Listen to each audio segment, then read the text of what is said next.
world, and we're seeing that in a very serious way. I think the biggest on a group called Together, and there are. I think readers quite unanimously, actually. But it'll be a tough one for him on the nurses. But it's interesting that Keir Starmer has also they're going to do on a very regular basis. I mean, and I know also your mum was a nurse, so this is sort of personal for you. How do you think the government's handling it? You're right. I mean, my mum registered as a nurse 60 years ago and has been a nurse on hospital wards, has been a community nurse, has been a health visitor. She was community editor of Nursing Times magazine, so she was even in nursing journalism, and she still volunteers as a chaplain at the Evelina Children's Hospital, just round the corner from Lambeth Palace. So she sees what nurses are going through every week when she volunteers, but we see what nurses are going through every day. And the fact of the matter is the government has got to sit down and talk with the union leaders about pay, because the nurses have been underpaid for far too long. And their point is that it's got to a point where it's unsafe. We need nurses to feel valued, and we need nurses who are going to continue doing the job. So we need to retain nurses, and we need to recruit nurses as well.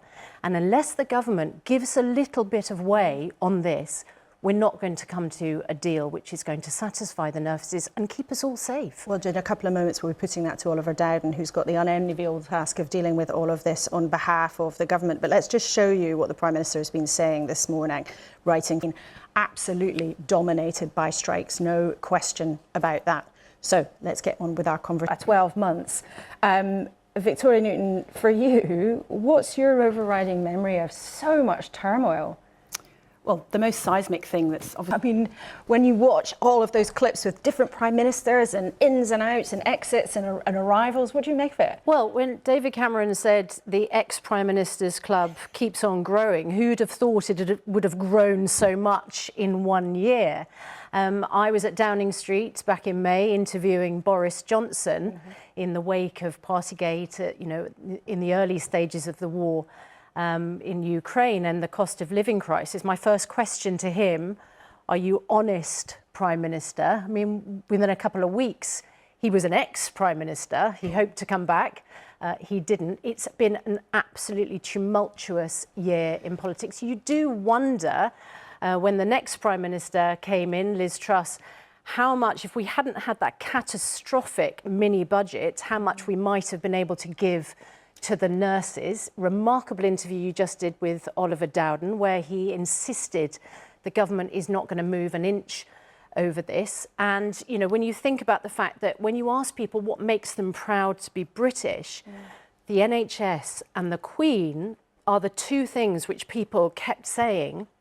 We've lost the Queen, and look at the state of the NHS. We spent 2 years clapping for nurses and other NHS workers, and now we won't give them what they're asking for. And it's interesting, he said, well, we're not going to give them the 19%. I saw Pat Cullen on your programme last week College of Nurses, from the union, suggesting there was room for manoeuvre. Well, she made it quite clear that she wouldn't dig in if they didn't, but it doesn't sound like we got very much further forward. But Archbishop, I know you've had a huge year. But recently... Well, I really hope and pray that we've had peace in Ukraine, but I don't think there'll be peace in the House of Windsor, I'm afraid. Susanna, where's your crystal ball pointing? I have a feeling that Matt Hancock will start making pitches for things like your job, Laura, and that we might see Boris Johnson do I'm a Celebrity, Get Me Out of Here, considering what a profile, extra profile that gave. That would be quite a spectacle, goodness me. Archbishop, what would your prediction for next year be? Well, for this evening, I'm afraid that it's the only thing